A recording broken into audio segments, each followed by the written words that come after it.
पूजन करेंगे, व्यास जी का पूजन करेंगे, उसके बाद भगवान की आरती होगी। सभी आएंगे आप लोग और भागवत जी का पूजन का शुभारंभ कराएंगे।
जय हो।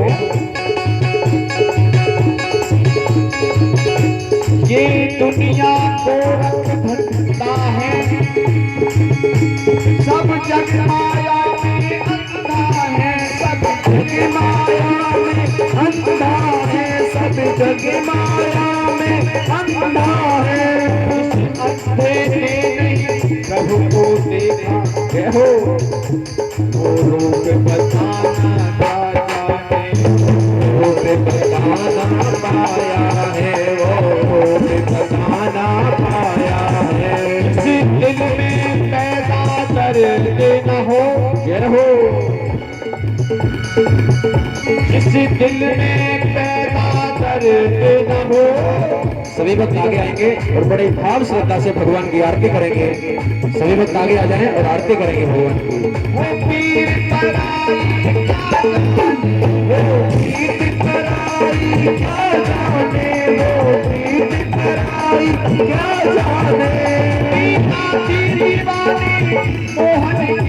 जय हो।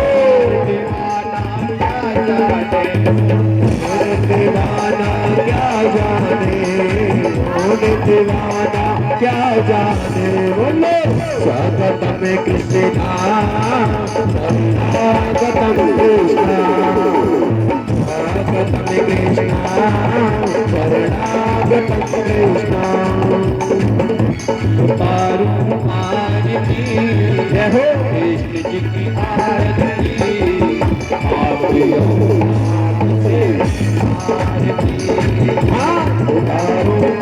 आरती कृष्ण जी की आरती, बाकियों को आप से है तारती। कृष्ण जी की आरती, बाकियों को आप से है तारती। आरती कृष्ण जी की आरती, पापियों को पाप से है तारती। जय हो जय हो।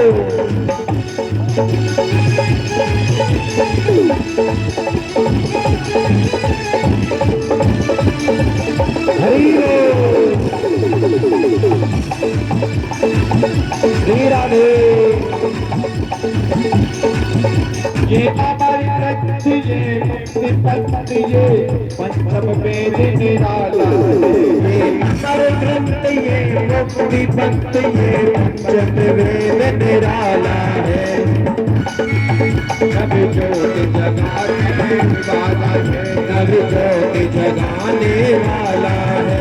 हरि नाम यही, हरि नाम यही, हरि नाम यही, हरि नाम यही, जग के मंगल की आरती। जय हो आरती कृष्ण जी की आरती, पापियों को पाप से है तारती। उतारो आरती कृष्ण जी की आरती, पापियों को पाप से है तारती। जय हो।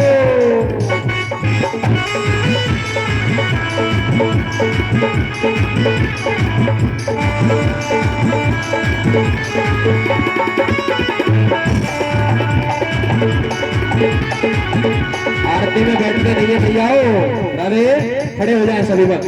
आरती में बैठते नहीं है, महाराज जी ने कल भी बताया था, भैया ध्यान नहीं रखती है। जय श्री राधे। ये शांत की पापों को मिटाने वाला है। शांत की पावन को पापों को मिटाने वाला है। पापों को मिटाने वाला है, पापों को मिटाने वाला है। हरि तरस कराने वाला है। ये सुख करनी, ये दुख हरनी, ये सुख करनी, ये दुख हरनी, ये सुख करनी, ये दुख हरनी। श्री मधुसूदन की आरती, उतारू आरती कृष्ण जी की आरती, पापियों को पाप से है तारती। उतारो आरती कृष्ण जी की आरती, पापियों को पाप से है तारती। जय हो।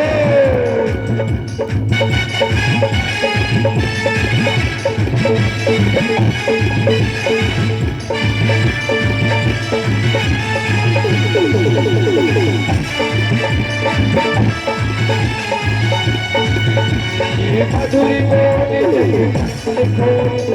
मार्ग बताने वाला है। मधुर बोल जग बंदी बोल सत मार्ग बताने वाला है।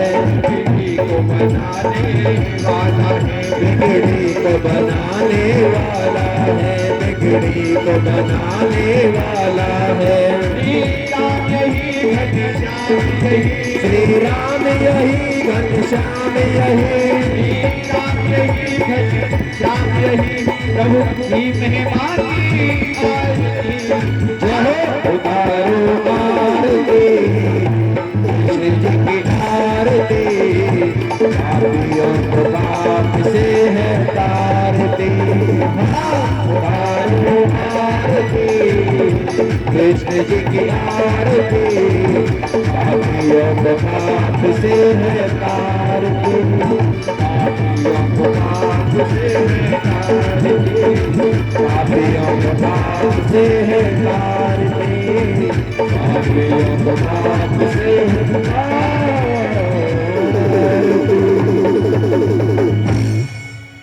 बोलिए कृष्ण कन्हैया लाल की जय। सभी भक्त अपना स्थान ग्रहण करें। जय जय श्री राधे।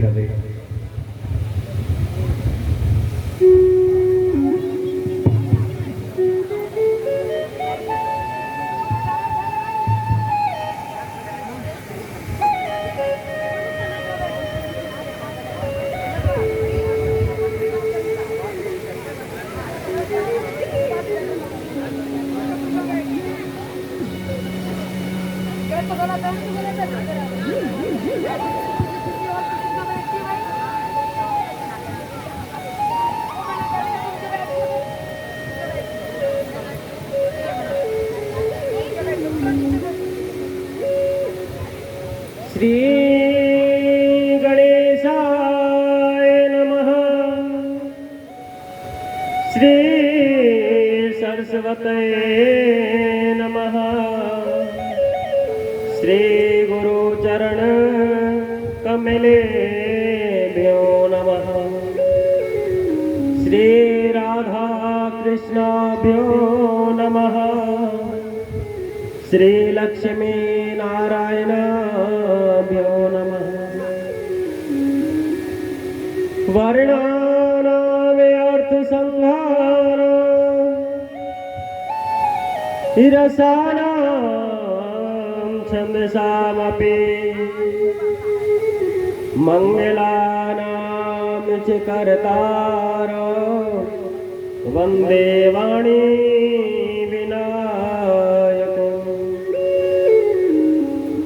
जयति जय जय मां सरस्वती।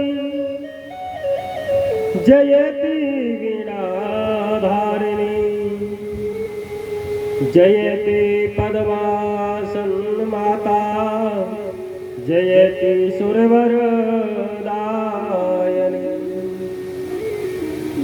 नारायणं नमस्कृत्य नरं चैव नरोत्तमं देवीं सरस्वतीं व्यासं ततो जयमुदीरये। वसुदेवसुतं देवं कंसचाण्डूरमर्दनं देवकी परमानन्दं कृष्णं वन्दे जगद्गुरुं। कृष्णाय वासुदेवाय हरे परमात्मने प्रणत क्लेशनाशाय गोविन्दाय नमो नमः। पंचवक्त्रं दशभुजा कोटिसूर्य समप्रभा सावित्रीं ब्रह्मवरदा चंद्रकोटि सुशीतला त्रिनेत्रां शीतवक्त्रां च मुक्ताहार विराजिता वर्याभ्यां कुशकसा हेमपत्राक्षमालिका शङ्खचक्राब्जयुगलं कराभ्यां ददति वरा सितपङ्कजसंस्थां च हंसरूढां सुखस्मिता मनोजीवं मारुततुल्यवेगं जितेन्द्रियं बुद्धिमतां वरिष्ठं वातात्मजं वानरयोऽतिमुख्यं श्रीरामदूतं शरणं प्रपद्ये। जय जय श्री राधारमण, जय जय नवल किशोर, जय गोपी चित चोर प्रभु, जय जय माखन चोर। आए हैं तो प्रेम से लीजो हरि का नाम, सब भक्तों को दास कन्हैया की, जय जय राधे श्याम।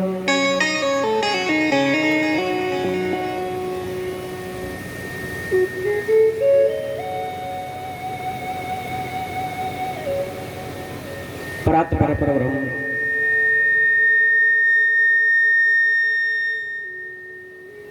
परखलेश्वर अखंड कोटि ब्रह्मांड नायक, अकारण करुणा वर्णालय, भक्तवांच कल्प करो पीतांबरधारी भगवान श्री बालकृष्ण लाल की वांग्मय प्रतिमूर्ति, श्रीमद् भागवत महापुराण, भूतवावन भगवान भोलेनाथ की शब्दमय मूर्ति श्री महाशिव पुराण, जिनकी कथा गंगा में गोता लगाने के लिए सभी भक्त यहाँ पधारे हैं। तो सर्वप्रथम आए हुए सभी भक्तों को आदर में सम्मान के योग हमारे बुजुर्गों व साथियों को, मातृ स्वरूपा, देवी स्वरूपा, भक्ति रूपा सभी माताओं बहनों को, मंचासीन सभी बूढ़े ब्राह्मणों को, और जहां तक भी मेरी आवाज जा रही है सभी संत भक्तों को, सनातन प्रेमियों को, व्यासपीठ की प्रेम भरी राधे राधे। जय श्री कृष्णा, जय श्रीमन नारायण।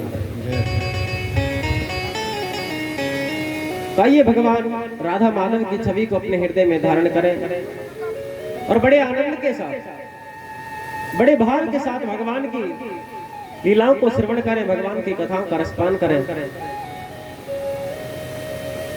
कथा शुरू करेंगे उससे पहले 2 मिनट हरिनाम संकीर्तन बड़े भाव के साथ सभी भक्त गाएंगे और आनंद के साथ मधुर मधुर तालियों का वादन करते हुए प्रभु चरणों में अपने मन से पुष्प अर्पित करें।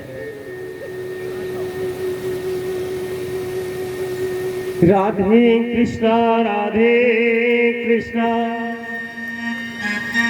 कृष्णा कृष्णा राधे राधे, राधे श्याम श्यामा, श्याम श्यामा राधे राधे, राधे कृष्णा कृष्णा, कृष्णा कृष्णा राधे राधे, राधे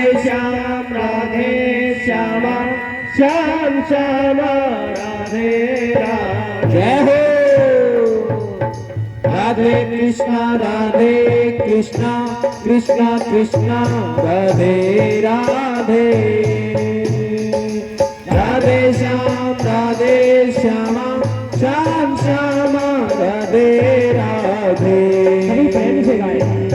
राधे कृष्णा, कृष्णा कृष्णा राधे राधे, राधे श्यामा, श्याम श्यामा राधे राधे, राधे कृष्णा, कृष्णा कृष्णा राधे राधे, राधे श्यामा, श्याम श्यामा राधे राधे,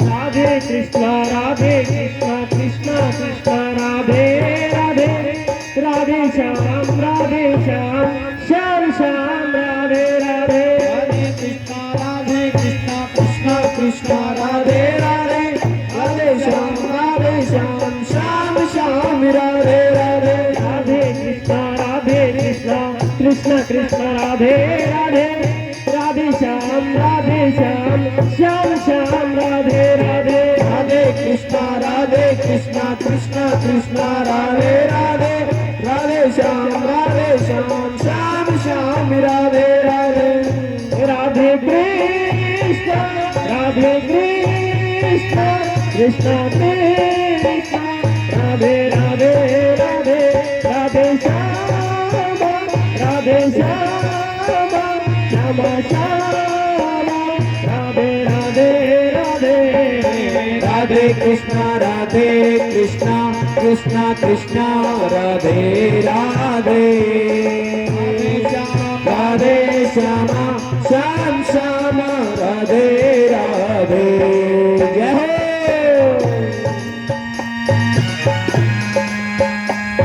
हरि बोल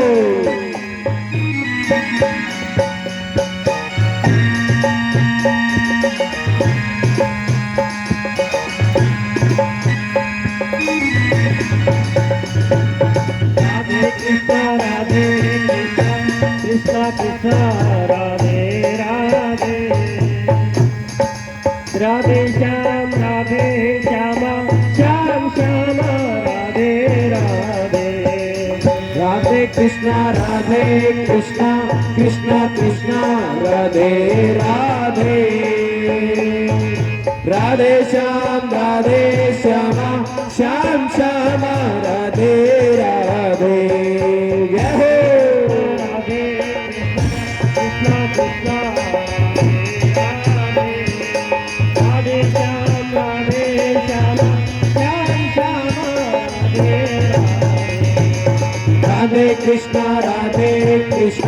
कृष्ण कृष्ण राधे श्याम श्यामा श्याम श्याम राधे राधे कृष्णा कृष्णा राधे राधे राधे श्यामा श्याम श्याम राधे राधे श्री राधे राधे कृष्ण कृष्ण राधे राधे राधे श्याम श्याम श्याम राधे राधे राधे कृष्णा कृष्णा राधे राधे राधे श्याम श्याम श्याम राधे राधे राधे कृष्ण कृष्ण राधे राधे राधे श्याम श्याम श्याम राधे राधे राधे कृष्णा कृष्णा राधे राधे राधे श्याम श्याम श्याम राधे राधे कृष्ण राधे कृष्ण कृष्ण कृष्ण राधे राधे राधे श्याम राधे श्याम श्याम श्याम राधे राधे राधे राधे कृष्णा कृष्णा राधे राधे राधे श्याम श्याम श्याम राधे राधे सभी गाएंगे प्रेम से कृष्णा राधे राधे राधे श्याम श्याम श्याम राधे राधे राधे कृष्ण कृष्ण राधे राधे राधे श्याम श्याम श्याम राधे राधे कृष्णा कृष्णा राधे राधे राधे श्याम श्याम राधे राधे राधे कृष्ण राधे राधे राधे श्याम श्याम राधे राधे राधे कृष्णा कृष्णा राधे राधे राधे श्याम श्याम राधे राधे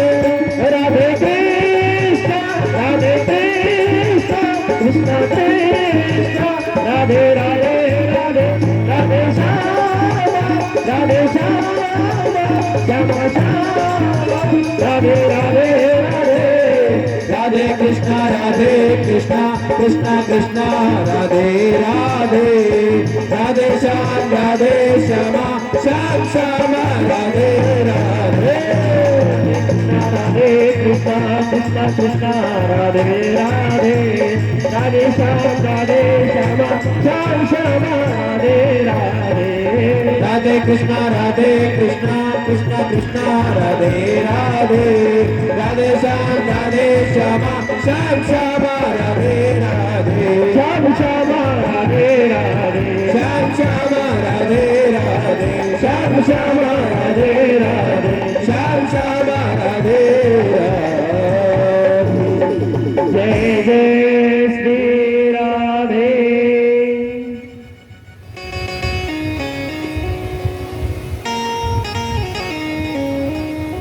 तो आइए आज की भगवान की पावनमय कथा में प्रवेश करते हैं। सर्वप्रथम आपको कल कथा के नियम बताए गए थे। जो भक्त नीचे बैठ सकते हैं वो नीचे बैठे, जो नीचे बैठ सकते हैं जमीन पर वो नीचे बैठ करके कथा श्रवण करें। और जिन भक्तों के मस्तक पर अभी भी तिलक नहीं लगाया वो सब तिलक लगाएं और बड़ी शांतचित्त होकर के भगवान की कथाओं का रसपान करें। देखिए, कल की पावनमय कथा के अंदर हम सब श्रवण कर रहे थे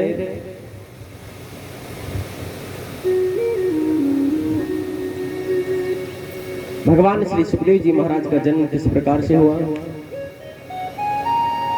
राजा परीक्षित कौन थे और इन्हें 7 दिन में मरने का श्राप कैसे मिला। उसके बाद हमने देवराज ब्राह्मण की कथा श्रवण करी, जिसने अपने पूरे जन्म में, पूरे जीवन काल में पाप कर्म किए, माता पिता की जिसने हत्या कर दी थी, लेकिन अंत समय में भगवान शिव की कृपा से वो अपने आप को सर्दी से बचाने के लिए गलती से शिव मंदिर में प्रवेश कर गया और वहां भगवान शिव की ही कृपा से उसके कानों में शिव पुराण भगवान की कथा पड़ गई। गलती से भगवान के मंदिर में गया और गलती से शिव पुराण उसने सुनी और शिव पुराण के सुनने के बाद उसका कल्याण हो गया। मार्कंडेय ऋषि के जन्म की कथा हम कल सब सुन रहे थे। किस प्रकार भगवान शिव ने 12 वर्ष की अल्पायु के लिए 12 वर्ष की आयु देकर के मार्कंडेय ऋषि को पुत्र प्राप्ति का वरदान दिया था। और जब 12 वर्ष की आयु पूर्ण हुई, यम के दूत जब मार्कंडेय ऋषि को लेने के लिए आए और उसके गले में मौत का फंदा डालने लगे, तो वो फंदा किस प्रकार से अपने भक्त पर कृपा करने के लिए भगवान भोलेनाथ ने अपने शिवलिंग पर ले लिया। भूतवाहन भगवान भोलेनाथ अपने भक्तों पर ऐसे ही कृपा करते हैं। आज की पावनमय कथा में हम श्रवण कर रहे हैं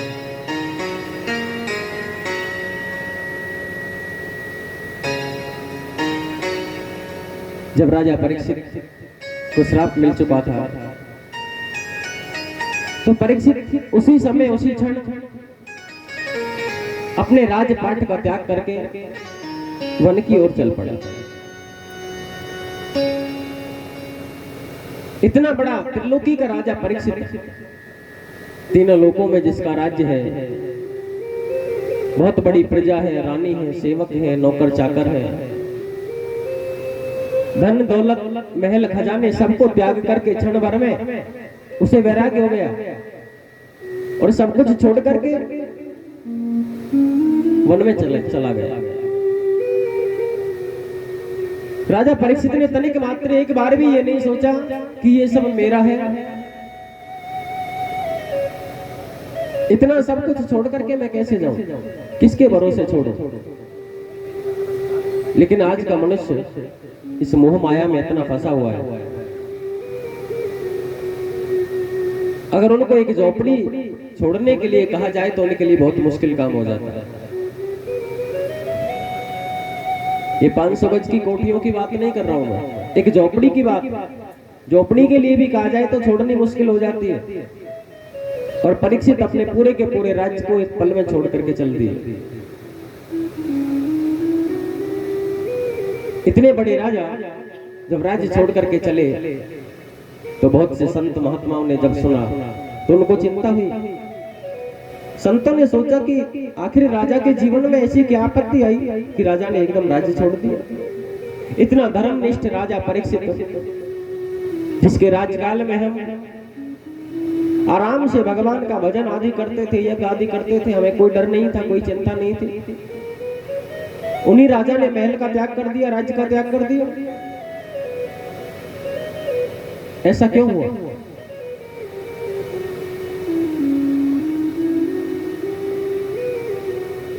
संत महात्मा परीक्षित से मिलने के लिए वन में चले। बड़े बड़े धर्मात्मा विमलात्मा ज्ञानी मुनिंद्र ऋषियों की उनके पास में भीड़ लग गई। परीक्षित ने कहा, हे ऋषिवर, हे महात्मा, मुझे बस एक बात बताइए कि जिस मनुष्य को 7 दिन में मरने का श्राप मिला हो उसे क्या करना चाहिए? मेरे पास अधिक समय नहीं है, 7 दिन में मेरी मुक्ति कैसे हो? संत कहने लगे, हे राजा, पूरा जीवन निकल गया हमारा भगवान का भजन करते करते, और तुम बस 7 दिन में मुक्ति पाना चाहते हो?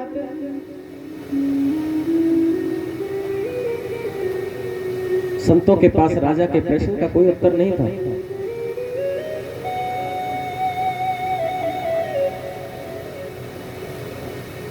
जब राजा संतों के पास में बैठे थे, उस समय श्री सुखदेव मुनि वन में भगवान श्री कृष्ण की समाधि में लीन थे। भगवान की समाधि में बैठे हुए थे। सुखदेव मुनि के मन में अचानक विचार आया कि मुझे परीक्षित के पास चलना चाहिए। समाधि खुली, आंखें खुली और चलने लगे जहां परीक्षित बैठे थे। सुखदेव मुनि इतनी विरक्त संत हैं, उन्हें किसी प्रकार की माया ने सताया नहीं। माता पिता भाई बहन, ये संसार, ये परिवार, कोई मतलब ही नहीं है। काम को उन्होंने जीत लिया, क्रोध को उन्होंने जीत लिया। भगवान की समाधि में लीन रहते हैं। इतने बड़े महान संत के कुछ शिष्य तो होने चाहिए। स्वाभाविक सी बात है, अगर कोई बड़ा संत बन जाता है तो उसके शिष्य बहुत हो जाते हैं। सुखदेव जी इतने बड़े महान संत हैं, विरक्त संत हैं, तो उनके शिष्य भी होने चाहिए। लेकिन सुखदेव जी का कोई शिष्य नहीं है, कोई आश्रम नहीं है, कोई कुटिया नहीं है। बस वन में वट वृक्ष के नीचे बैठे रहते हैं, भगवान की समाधि में भगवान का भजन करते हैं।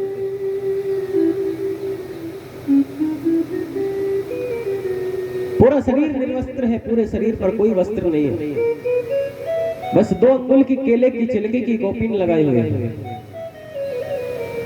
सुखदेव जी महाराज जैसे ही खड़े होकर के चले, परीक्षित के पास में जाकर पहुंचे तो एक बहुत बड़ी आश्चर्यजनक घटना वहां घटी।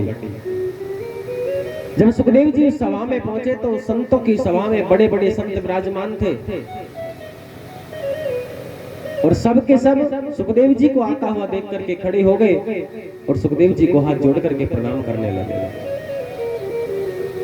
16 वर्ष के सुखदेव जी महाराज और जो संत वहां विराजमान थे, उन संतों में सुखदेव जी के पिता वेदव्यास जी महाराज भी बैठे हुए थे।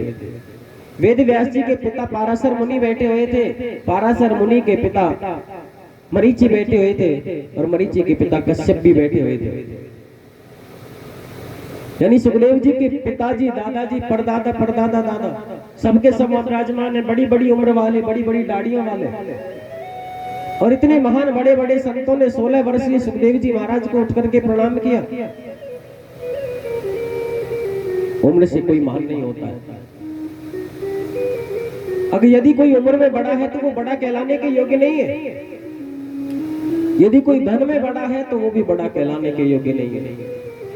कोई बल में बड़ा है, शारीरिक बलवान है, अष्टपुष्ट है, तो भी वो महानता के योग्य नहीं है।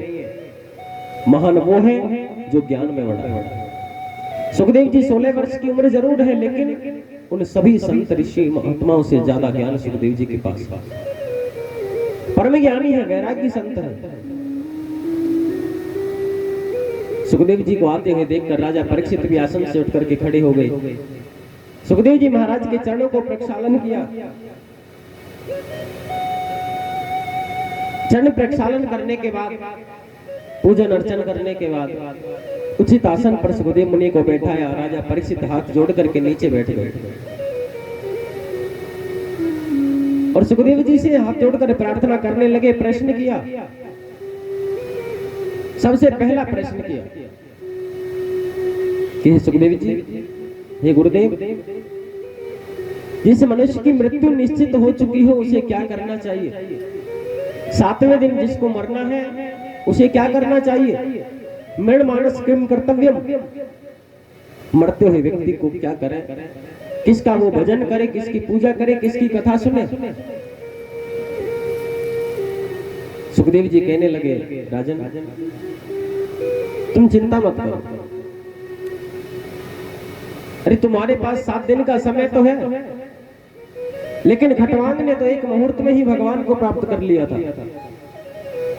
अब तुम चिंता छोड़ करके चिंतन करो और मैं जो कथाएं आपको सुनाऊं उन कथाओं को बड़ी श्रद्धा और भाव के साथ श्रवण करो। राजा परीक्षित हाथ जोड़ करके बैठे हैं, सुखदेव जी महाराज कथा सुनाने लगे। परीक्षित ने फिर प्रश्न किया कि मनुष्य का कर्तव्य क्या है, मनुष्य को क्या करना चाहिए? सुखदेव जी बताते हैं कि राजा, ये मनुष्य जीवन हमको भगवान का भजन करने के लिए मिला है, भगवान की प्राप्ति करने के लिए मनुष्य का ये शरीर हमको प्राप्त हुआ है, और इस मानव देह में, मनुष्य शरीर में हमको भगवान का ही भजन करना चाहिए। पूरे जीवन भर ये प्रयास करता रहे कि किस प्रकार से मेरा मिलन भगवान से हो।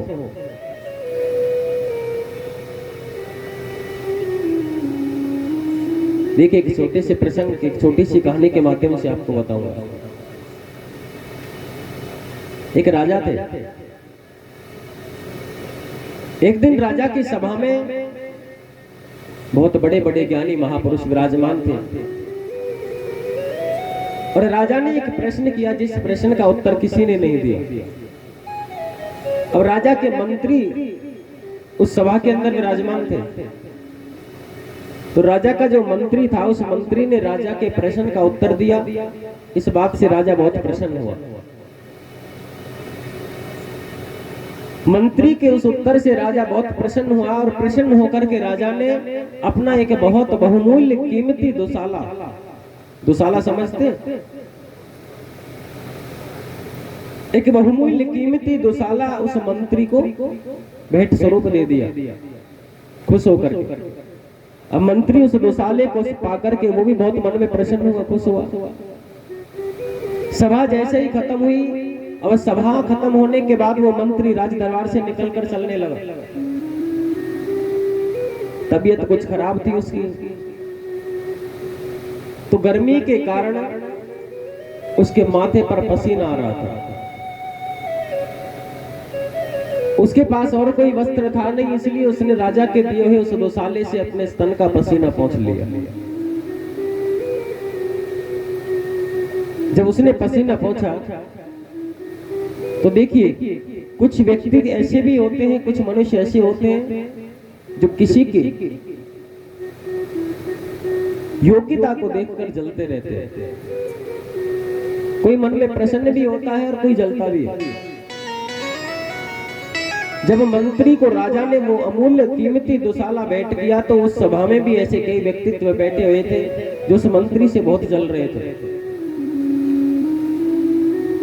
और तुरंत उन लोगों ने जब देखा कि राजा के दिए हुए बहुमूल्य दुसाले से इस मंत्री ने अपने तन का पसीना पोंछ दिया, तो जाकर के राजा को बता दिया। और राजा ने जब सुना तो उसको पास में बुलाया और कहा, जो मैंने तुम्हें दुसाला दिया था उससे तुमने पसीना पोंछ दिया? मंत्री ने कहा, जी हजूर, और कोई वस्त्र था नहीं तो मैंने पसीना पोंछ दिया। राजा कहने लगा, तुम्हें पता भी है ये दुसाला कितना महंगा, कितना अनमोल था, और मैंने तुम्हें ये ओढ़ने के लिए दिया था। शरीर का मल पसीना पोंछने के लिए दुसाला नहीं दिया। तुमने ऐसी बहुमूल्य चीज की, इतनी अमूल्य चीज का तुमने ही उपयोग किया, सदुपयोग नहीं किया, दुरुपयोग किया है, इसलिए मैं तुम्हें दंड देता हूं। और राजा ने उस मंत्री को उसी समय अपने राज्य से निकाल दिया, मंत्री पद से उसे हटा दिया। अब देखिए, ध्यान से सुनना। अब आप सोच रहे होंगे कि ये कहानी महाराज जी ने क्यों सुनाई, इस कहानी से तो हमारा कोई लगाव नहीं। जी हाँ, इस कहानी से हमारा ही लगाव है। वो राजा कौन है? वो राजा है परम पिता परमात्मा भगवान, और वो मंत्री हम सब हैं। उस भगवान ने हम सबको एक दुशाला दिया। वो दुशाला क्या है? हमारा ये मनुष्य शरीर है, और ये इतना बहुमूल्य है, अमूल्य है कि हम लाखों की कीमत, पूरे जीवन की कमाई इस पर लगा दे तो भी इसे हम दोबारा नहीं पा सकते। जो ढल गया सो ढल गया। बचपन चला गया, जवानी चली गई, बुढ़ापा आ गया।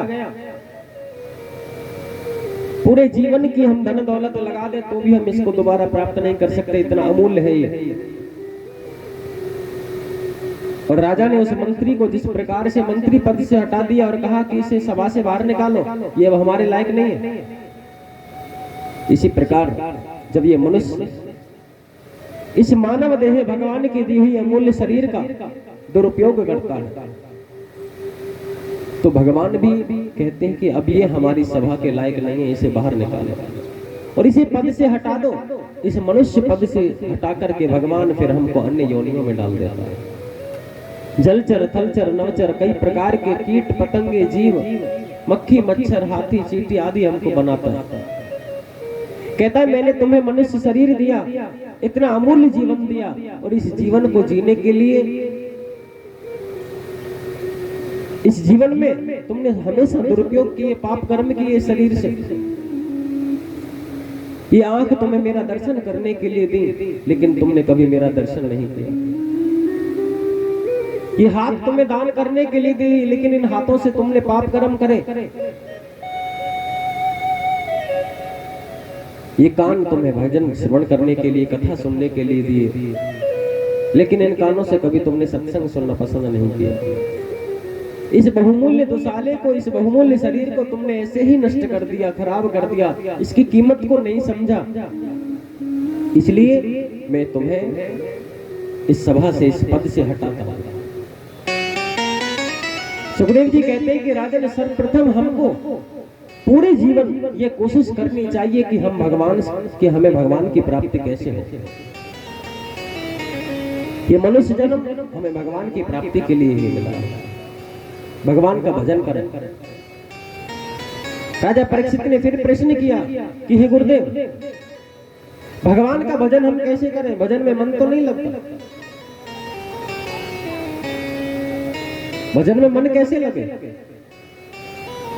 सुखदेव जी महाराज कहते हैं यदि तुम भगवान का भक्त बनना चाहते हो, भगवान का भजन करना चाहते हो, तो सबसे पहले जीवन में 4 चीजों को जीतना सीखो।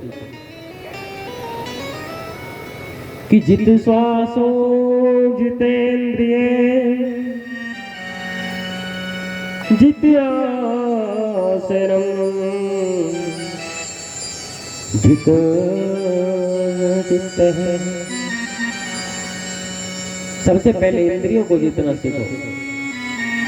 इंद्रियां जब तुम्हारे वश में होंगी तो तुम्हारा भजन में मन लगेगा। हमारे शरीर की इंद्रियां कहती है कि हमें अच्छा अच्छा देखने को मिले, अच्छा अच्छा सुनने को मिले, बढ़िया तीखा खट्टा खाने को मिले। हमारी इंद्रियां कौन कौन सी हैं?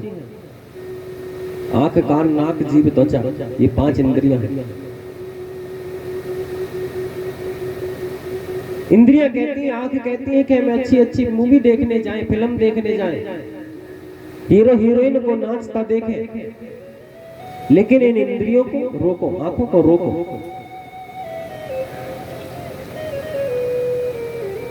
और भगवान का दर्शन करने में इनको लगाओ। जीभ कहती है बाहर जाकर के होटल का खाना खाएं, आज घर में नहीं बनाना जी, चलो हम भी बाहर खा के आएंगे।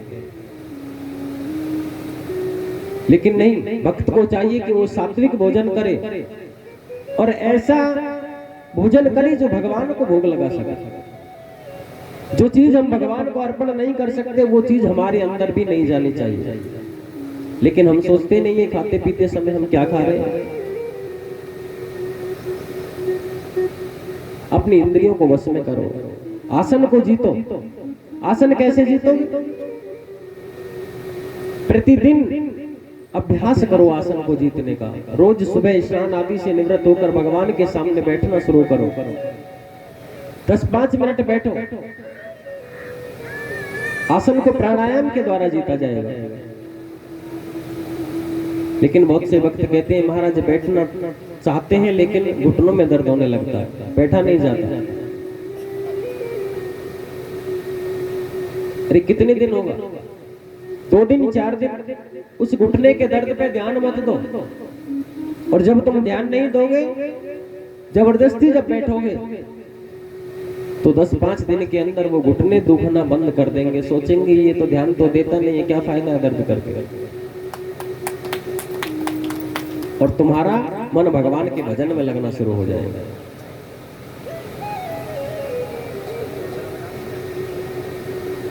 उसके बाद राजा परीक्षित प्रश्न करते हैं कि हे सुखदेव जी महाराज, मुझे बताइए कि भगवान का नाम अजन्मा है, भगवान कभी जन्म नहीं लेते मैंने सुना है, लेकिन फिर भी भगवान पृथ्वी पर अवतार लेकर के आते हैं, तो क्यों आते हैं? भगवान को क्या आवश्यकता पड़ती है कि वो बार बार अनेकों प्रकार के रूप धारण करके इस पृथ्वी पर आते हैं? सुखदेव जी कहने लगे, राजन, जब जब इस संसार में धर्म की हानि होती है, अधर्म बढ़ता है, पाप बढ़ता है, दुराचारी व्यक्ति संत महात्मा गौ ब्राह्मण का अपमान करने लगते हैं, उनकी रक्षा के लिए भगवान अवतार लेकर के आते हैं। और भगवान ने भी स्वयं अपने मुख से कहा है कि यदा यदा हि धर्मस्य ग्लानिर्भवति भारत अभ्युत्थानं धर्मस्य तदात्मनां सृजामः। जब जब धर्म की हानि होती है तब तब मैं अपने आप को निराकार से साकार रूप में ला करके तुम्हारे सामने प्रकट होता हूं।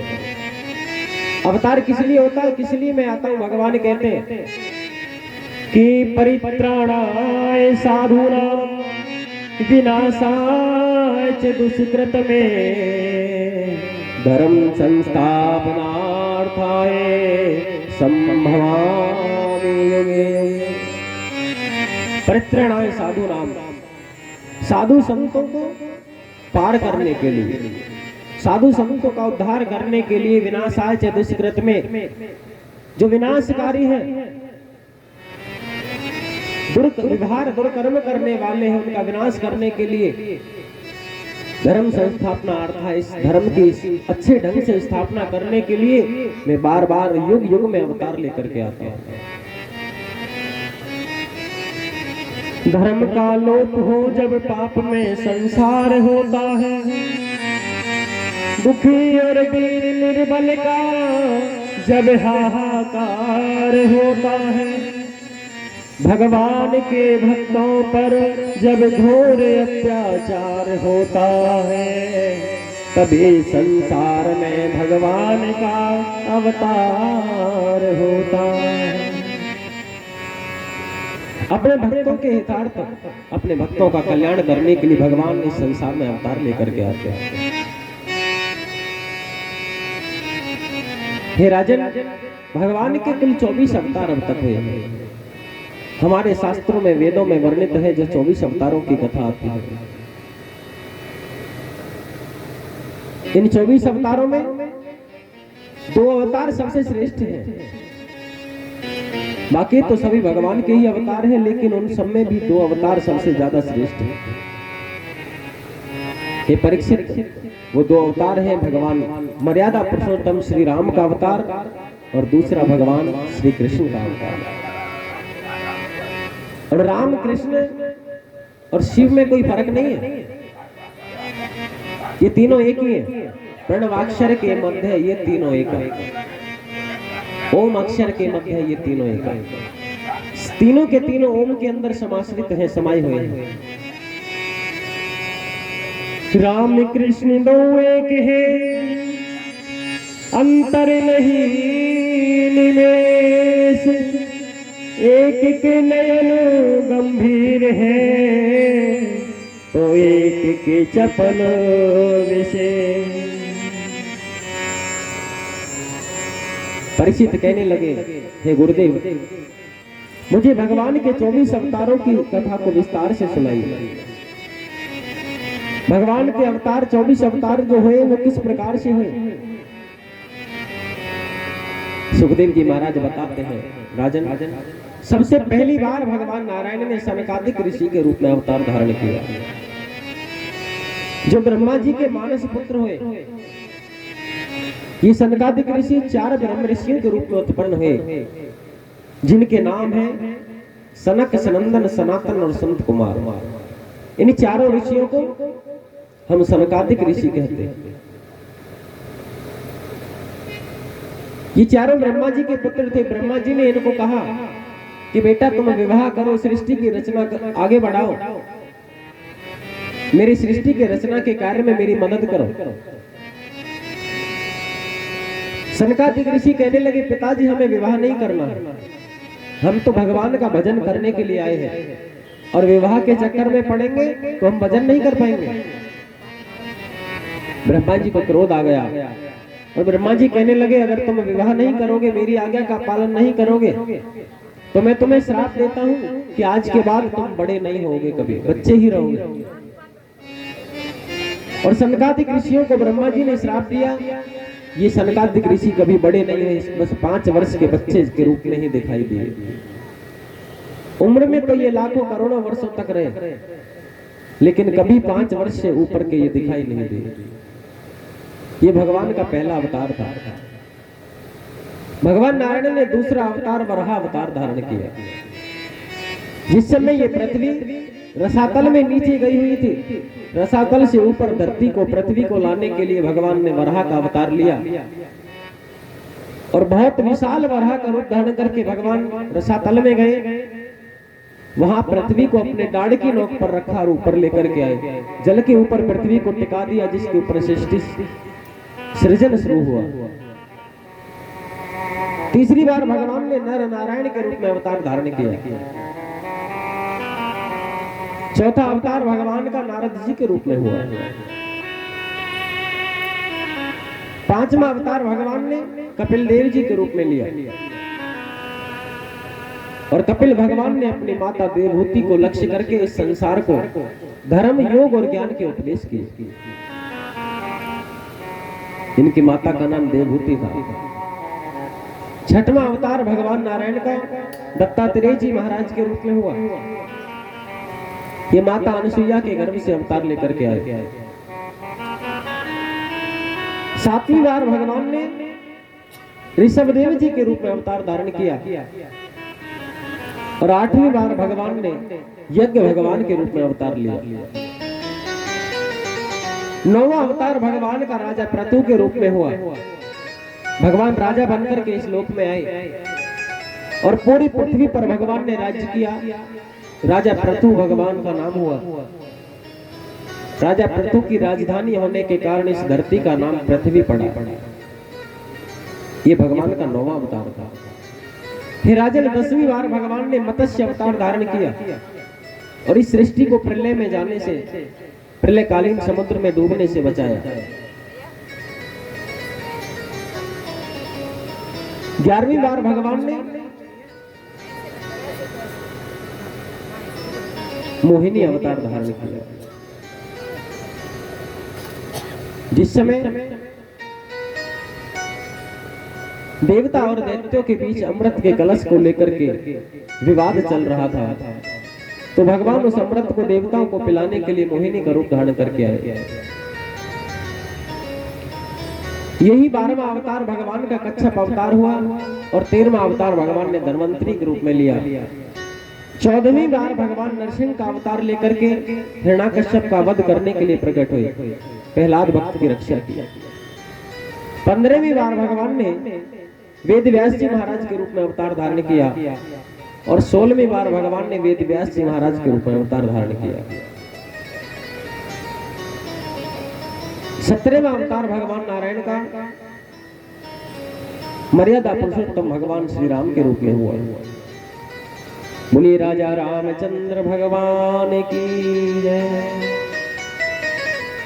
18वीं बार भगवान ने माता रोहिणी के गर्भ से बलराम जी के रूप में अवतार लिया, जो उनका शेष अवतार था। और 19वां अवतार भगवान ने मेरे कन्हैया के रूप में माता यशोदा के घर देवकी के गर्भ से लिया। बोले कृष्ण कन्हैया लाल की जय। 20वां अवतार भगवान ने बुद्ध के रूप में धारण किया। 21वां अवतार भगवान ने हंस अवतार लिया। 22वां अवतार भगवान का है ग्रीव अवतार हुआ। और 23वां अवतार भगवान ने नर नारायण के रूप में अवतार धारण किया। और 24वां अवतार भगवान का इस कलयुग के अंत में, जब ये कलयुग खत्म हो जाएगा तो विष्णु यश नामक ब्राह्मण के घर कलिक अवतार होगा। और राजा परीक्षित कहने लगे, हे सुखदेव जी, आप भगवान के जो 24 अवतार आपने बताए, इनमें से जो मुख्य मुख्य अवतार हैं उनकी कथा हमें विस्तार से श्रवण कराइए। सुखदेव जी महाराज कहने लगे, राजन, इनमें भगवान दत्तात्रेय जी का मुख्य अवतार है, जो भगवान का 6वां अवतार था। माता अनुसुईया के गर्भ से भगवान दत्तात्रेय जी प्रकट हुए। ये कथा मैं तुमको सुनाता हूं। माता अनुसुईया अत्रि मुनि की पत्नी है। और अनुसुईया अपने पति धर्म से, अपने पति की सेवा करने से उनका 3 लोकों में 14 भवनों में नाम है। एक बार नारद जी कैलाश पर्वत पर मां पार्वती के पास में गए और जाकर के मां पार्वती से कहने लगे, मैया, आजकल इस सृष्टि में 3 लोकों के अंदर माता अनुसुईया के पतिव्रत धर्म का तेज बहुत फैल रहा है। इतनी बड़ी पतिव्रता नारी है सत्य अनुसुईया कि जहां भी पतिव्रता का नाम आता है तो अनुसुईया का नाम सबसे पहले लिया जाता है। अब मां पार्वती कहने लगी, नारद, अच्छी बात है, पतिव्रता होना चाहिए, लेकिन क्या हमसे भी ज्यादा पतिव्रता है? नारद कहने लगे, मैया, बाद का तो पता नहीं, लेकिन आज के समय में तो आपसे भी ज्यादा पतिव्रता है। और जब इतनी बात मैया पार्वती ने सुनी तो मां पार्वती को कुछ ईर्ष्या होने लगी मन में। मां ने सोचा कि इस सती अनुसुईया के पतिव्रत धर्म को ही भंग नहीं किया तो मेरा नाम भी सती पार्वती नहीं। नारद जी वहां से चले गए। बाबा भोलेनाथ आए तो मैया ने भोले बाबा से कहा, हे भोलेनाथ, मैं चाहती हूं कि तुम जाओ और जाकर के सती अनुसुईया के पतिव्रत धर्म का परीक्षण करके आओ, उनकी परीक्षा लेकर आओ। भोले बाबा ने समझाया कि देवी कभी किसी के धर्म की परीक्षा नहीं लिया करते, कभी किसी के सत्य को, किसी के धर्म को भंग नहीं किया करते, बहुत बड़ा अपराध होता है। और हमें भी किसी के धर्म को नष्ट नहीं करना चाहिए। अगर कोई भगवान का भक्त है, भगवान की पूजा पाठ करता है, कोई व्रत उपवास करता है, तो जानबूझकर भी और मजाक में भी कभी हमें उसके व्रत को नष्ट नहीं करना चाहिए, उसके धर्म को नष्ट नहीं करना चाहिए। भगवान बहुत बुरा मानते हैं, बहुत बड़ा पाप लगता है। भोले बाबा ने समझाया, लेकिन मां पार्वती के समझ में बात नहीं आई। बाबा सोचने लगे कि ऐसे मानेगी नहीं, कुछ करके दिखाना पड़ेगा। अब जहां भी भोलेनाथ जाते हैं वहां अकेले नहीं जाते, तीनों देव इकट्ठे जाते हैं, ब्रह्मा विष्णु महेश। भोले बाबा ने ब्रह्मा और विष्णु जी को बुलाया और कहा कि देखो, तुम्हारी मां पार्वती का कहना है कि हमें सती अनुसुईया के धर्म की परीक्षा लेने के लिए चलना है, उसी के पतिव्रत धर्म का आज हम परीक्षण करके आएंगे। तीनों देवों ने संत का वेश बनाया, साधु का वेश धारण किया और सती अनुसुईया के आश्रम पर आ गए। उस समय सती अनुसुईया के पति अत्रि ऋषि वहां नहीं थे, वो स्नान आदि करने के लिए नदी पर गए थे। अनुसुईया ने देखा कि बहुत बड़े बड़े संत महात्मा, तीन महात्मा मेरे द्वार पर आए हैं। मेरे बड़े भाग्य आज ब्राह्मण संत मेरी कुटिया में पधारे। अनसुईया हाथ जोड़ करके पूछने लगी, हे महात्माओं, मैं तुम्हारी किस प्रकार सेवा करूं? संतों ने कहा, देवी हम बहुत भूखे हैं और हमें भोजन करना है,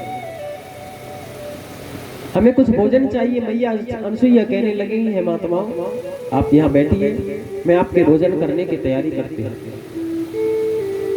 लेकिन महात्मा बोले, देवी ऐसे नहीं, अगर तुम हमें भोजन कराना ही चाहती हो तो हमारी कुछ शर्त है। मैया बोली, क्या शर्त है बाबा? महात्मा कहने लगे, देवी शर्त हम बाद में बताएंगे, पहले वचन दो कि हम जैसे कहेंगे वैसे तुम हमें भोजन कराओगे। अनसुईया सोचने लगी, भोजन नहीं करना है, ज्यादा भूख लगी होगी, ज्यादा खा लेंगे, इससे ज्यादा क्या है, कोई अच्छे अच्छे पकवान बनाने के लिए कहेंगे। तो मैया अनसुईया ने उन्हें वचन दे दिया कि मैं वचन देती हूँ, तुम जैसे कहोगे मैं वैसे तुम्हें भोजन कराऊंगा। संतों ने कहा, देवी हम चाहते हैं कि जिस अवस्था में तुम अपनी माता के गर्भ से आई थी उसी अवस्था में तुम हमें भोजन कराओ। सती अनसुईया ने जब महात्माओं की इन बातों को सुना तो एकदम क्रोध से लाल हो गई और कहने लगी, हे महात्मा,